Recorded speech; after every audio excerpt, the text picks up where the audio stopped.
Bueno, vamos a ir con el tema de lo que es colocación de sonda urinaria. Pues yo creo que cualquier médico general debería de saber cómo instalar una sonda vesical, ¿no es cierto? Porque es una competencia muy básica. Pero para la residencia vamos a hacer hincapié en algunas partes complejas donde nos podrían preguntar como para el examen. Nosotros debemos de saber que el sondaje vesical consiste en la inserción de una sonda, ¿no?, en la vejiga a través de la uretra. ¿Okay? Normalmente se hace con técnica asepsia y antiséptica, y ahí ustedes tienen que saber qué es asepsia, qué es antisepsia, qué medicamentos o fármacos o sustancias funcionan como antisépticos y asépticos. Todo esto para evitar la infección acá dentro de lo que es la uretra, como una uretritis o como una cistitis. Es más, cada sonda vesical depende de las características que cumpla, se puede tener un determinado tiempo. Dentro de las consideraciones anatómicas debemos tener en cuenta pues que la instalación tiene ciertas peculiaridades en mujeres y en hombres.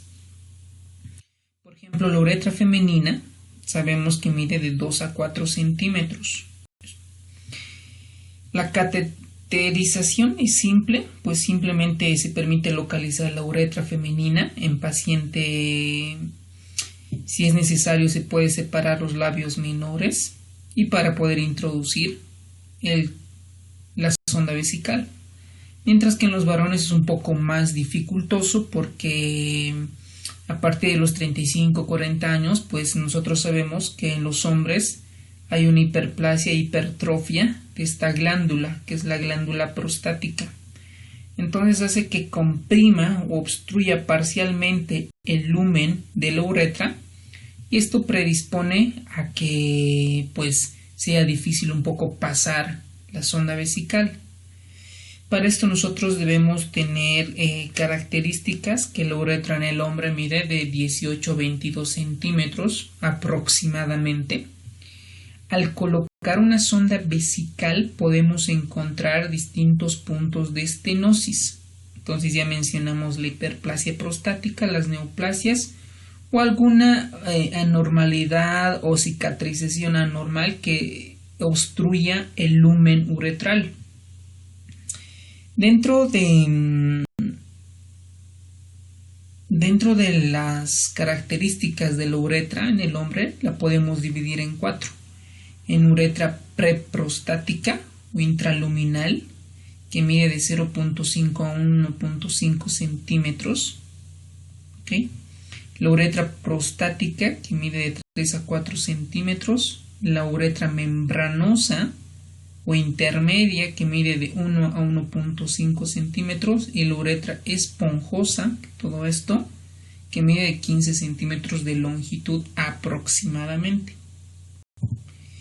Dentro de los aspectos generales que debemos de considerar es seleccionar y adecuar el tipo de sonda para nuestro paciente, porque no es lo mismo poner una sonda vesical a un paciente urológico que a un paciente pues que esté internado en cirugía. ¿Okay? Debemos tomar en cuenta el diámetro interno y el diámetro externo de la sonda vesical. Pero acá vamos a tomar el diámetro externo definido por la escala de Charrier, nombre francés, que también en algunas sondas vesicales la podemos identificar como French. ¿Okay? Por ejemplo, un Charrier equivale a 0,33 milímetros. Pregunta de examen o posible pregunta de examen. Dentro de las sondas vesicales, las más usadas tenemos las de látex y silicona. Las sondas de silicona son un poco más biocompatibles porque no generan tanta reacción de hipersensibilidad. También suelen existir semirrígidas, permiten cateterismos de mayor duración. El extremo distal o pico puede ser recto o acodado. Vamos a ver otras imágenes posteriormente. Hay tipos especiales de sondas, como las de Coe-Belaire, que es un pico biselado o en flauta. La de Robinson, una punta redondeado con orificio lateral. Estas tres características vamos a aprenderlas bien como resumen, porque pues puede ser probable pregunta de examen. Y en la parte proximal puede terminar en un lumen o en 3 lúmenes. Ahorita vamos a ver en una imagen. Hay sondas autorretentivas que impiden la salida de la vejiga sin necesidad de una fijación externa, y no autorretentivas con fijación externa en caso de necesitar permanencia en vejiga durante un tiempo superior a una evacuación vesical. La elección de la sonda pues depende del sexo y de la edad. Yo ahí le pondría de la comorbilidad, si es que tiene alguna comorbilidad. Entonces en niños pues suele ser de 3 a 5 Charrier, ¿no? Charrier. En mujeres de 14 a 16 Charrier y en varones de 16 a 18 Charrier. Ahora van a ustedes a averiguar cuál es la diferencia entre Charrier y French. Okay. French. En adultos varones podemos usar sondas con extremos acodados. La elección del catéter de la sonda de Foley también depende de su grosor. Un calibre de 16 a 18 para varones adultos, de 12 a 14 con estrechez uretral, cuando no pasa fácilmente la sonda vesical. Un calibre de 18 en caso de sospecha por obstrucción. Un calibre 14 en jóvenes en cateterismo temporal. Y en niños de 5 a 12. La clasificación de las sondas lo podemos clasificar por su composición, por su estructura y por la luz. Ustedes ven acá, esta es una sonda vesical, una Foley, ¿no?, de silicona, que tiene un extremo proximal y un extremo distal. Por su composición podemos dividir en látex, de silicona y de plástico. El de látex pues se puede cambiar teóricamente cada 21 días, cada 3 semanas, mientras de las siliconas son un poco más rígidas, se debe cambiar cada 2 meses y el de plástico cada 7 días. Por su estructura pueden presentar con balón o sin balón. ¿Okay? Por la luz se puede dividir en una luz o 2 luces, como acá ven, 2 lúmenes o 3 lúmenes. Dependiendo de la finalización de la sonda, la punta puede ser de tipo Nelaton, por eso llamamos sonda Nelaton, por la punta, o podemos tener por la punta una sonda acodada de Mercier, acá, una sonda acodada cónico olivar y una sonda con terminación plana o Bothcope y una sonda biselada. Cada uno de estos pues tiene una indicación en quiénes usar, pero lo más frecuente lo que usamos es la de Nelaton. La elección de la sonda, pues a ver, ¿para qué nosotros usamos una sonda? Primero, pues a un paciente que va a entrar en cirugía le ponemos una sonda porque necesitamos cuantificar la diuresis. ¿Okay? Si tenemos un paciente que está enfermo, hospitalizado, y no puede moverse, ¿okay? Que el riesgo esté en que si se mueve pueda lesionarse o lastimarse, pues es una indicación de ponerle sonda. Pero debo recordarles, cuando el paciente se encuentre sin sonda, somos menos invasivos y tiene mejor pronóstico, es decir, no tenemos un factor de riesgo para comenzar a colonizar y ocasionar una infección. ¿Ok? Otra indicación es, por ejemplo, en pacientes con obstrucción en la uretra proximal, ¿no? O sea, por hiperplasia, hipertrofia, y que puede evolucionar a un globo vesical. También eso es indicación de sondaje vesical. ¿Ok? En pacientes que tengan una infección urinaria, recurrente, etcétera, pues debemos tener mucho cuidado si realmente necesita la instalación de una sonda vesical.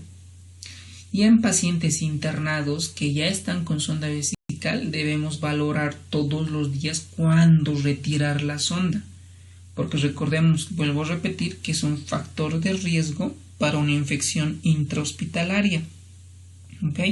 Porque los gérmenes del hospital pues, casi son diferentes a las que son adquiridas en la comunidad. Entonces, en función de la duración del cateterismo vesical, podemos dividirlas en tres: en intermitentes, temporal y cateterismos permanentes o de larga duración.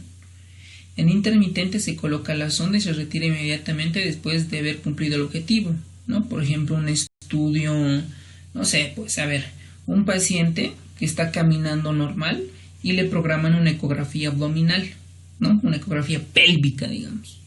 Y de repente en la vejiga no hay orina, ¿no? Entonces yo, para llenar la vejiga de orina, para que el imaginólogo o el radiólogo pueda ver zonas anatómicas con mayor claridad, pues el paciente le coloca una sonda e introduzco suero para llenar la vejiga, ¿no? Intermitente. Temporal se coloca una zona permanente en un tiempo definido, generalmente menos de 7 días, pues normalmente un paciente hospitalizado. Un paciente con 7 días en el hospital, pues teóricamente ya debería tener un diagnóstico, un tratamiento, ya debe estar de alta en un servicio de cirugía o de cualquier otro servicio. En cateterismos permanentes de larga duración, principalmente se usa en pacientes con patología urológica. Utilizaremos sondas de silicona por su mayor biocompatibilidad, que permite usar de 2 a 3 meses. Ahora, en función de la indicación del cateterismo, pues para cateterismos intermitentes preferentemente usamos una sonda de una sola vía. Existen en el mercado algunas autolubricadas, es decir, que ya tienen su propia lubricación, como una lidocaína al 2%, para evitar lesiones en la uretra. La mayoría de los sondajes de corta o larga duración utilizaremos las sondas de 2 vías. Esa es la que normalmente usamos en la práctica diaria. En casos de hematuria con coágulos utilizaremos en zona de 3 vías, sobre todo para evitar que se obstruya dicha sonda, y usaremos un calibre pues un poco de 18 a 22 Cherrains, que permiten la colocación de un circuito de lavado, ¿no? Estas de 3 vías nos permiten hacer un lavado dentro de la sonda. Y las indicaciones, pues ya habíamos mencionado, ¿no? Evacuación de una retención urinaria, un paciente que viene con globo vesical, lavado y control de hematurias importantes sin coágulos, posoperatorios urológicos, aplicación de medicación intravesical. Ojo con esto, ¿qué medicamento se usa? La mitomicina C, control de la diuresis, exploraciones uroradiológicas o mediciones de presiones uretrales y vesicales en estudios urodinámicos, obtención de muestras de orina para cultivo, casos de incontinencia urinaria, en los casos de vejigas neurogénicas y cistoplastías de ampliación que requieren autosondajes intermitentes. Entonces acá tenemos algunas contraindicaciones a qué pacientes no les debemos poner sonda, sobre todo a pacientes con infección de uretra aguda, porque si está infectado, como es un tejido lábil, puedo perforar la uretra. La infección prostática aguda, lo mismo, si está como un tejido lábil, puedo perforar la próstata. Lesiones uretrales como estenosis casi completa, fístulas, traumatismos uretrales. Y dentro de los materiales, pues esto está bien fácil. ¿Quién no ha ponido una sonda vesical? Lo que nosotros normalmente usamos y se recomienda es la clorexidina en vez de la iodopovidona, ¿no? Porque la clorexidina tiene un mecanismo de acción más corta en poder eliminar las bacterias en comparación de la iodopovidona. Luego tenemos un anestésico local. Normalmente usamos la lidocaína en gel, no en líquido. Tenemos la pinza peniana, guantes, gasas estériles, solución antiséptica, campos, la jeringa de 10 cargada con suerito, la bolsa colectora y la sonda, ¿no? La técnica vamos a verla en el video específicamente porque no es nada del otro mundo.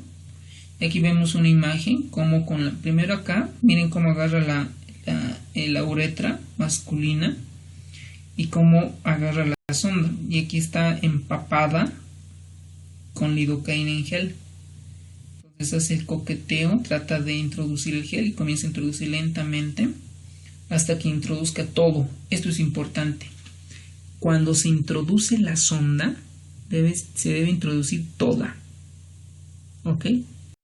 Y ahí se introduce la jeringa con el suerito para inflar el globo. Una vez que esté inflado el globo, comienzo a traccionar la sonda para que se quede la sonda y esté obstruida con el globo vesical, con el globo de la sonda. Y en la mujer, pues casi la misma, ¿no? Comienzo a identificar la uretra femenina y introduce más fácilmente a la vejiga femenina. Lo mismo, hago el mismo procedimiento, inflo la sonda y comienzo a traccionar. Y vamos a terminar con esto, con los cuidados, ¿no? Nosotros debemos de ver que la sonda esté permeable, que haya diuresis en la bolsa colectora, porque cuidado que no haya diuresis y pues diga el paciente está mal, no está orinando.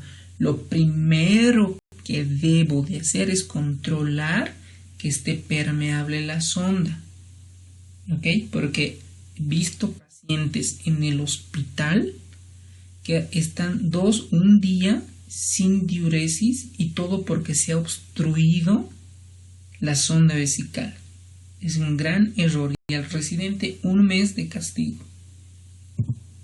Dentro de las complicaciones pues está la infección urinaria como primera causa, creación de falsas vías, hematuria, úlcera, necrosis uretral, incrustación de la pared de la sonda, perforación vesical.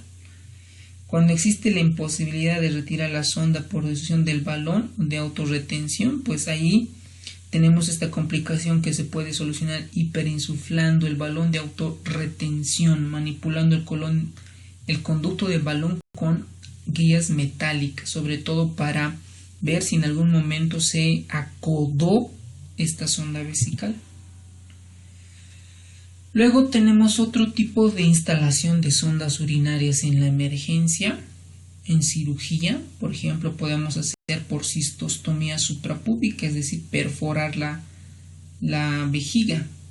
Podemos hacer por nefrostomía percutánea o un cateterismo ureterovesical. ¿Ok? Como ven aquí en esta imagen, una nefrostomía percutánea. Yo la verdad nunca he visto esto hacer, probablemente los urólogos muy peritos, muy capacitados realicen esto, pero la citostomía pues sí se realiza con frecuencia. Y terminamos con esto.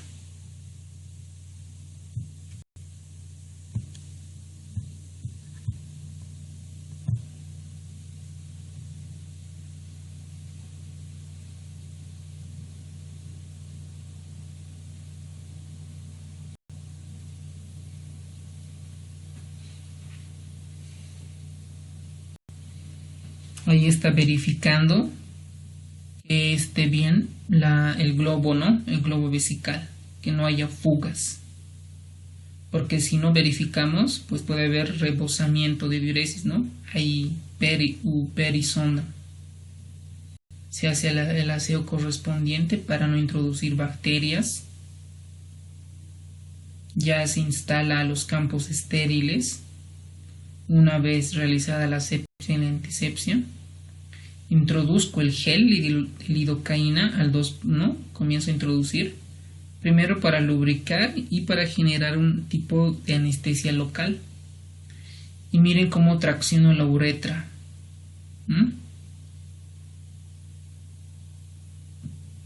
Una vez que ya tengo, comienzo a introducir la sonda. Miren cómo tracciono la uretra, eso es lo más importante.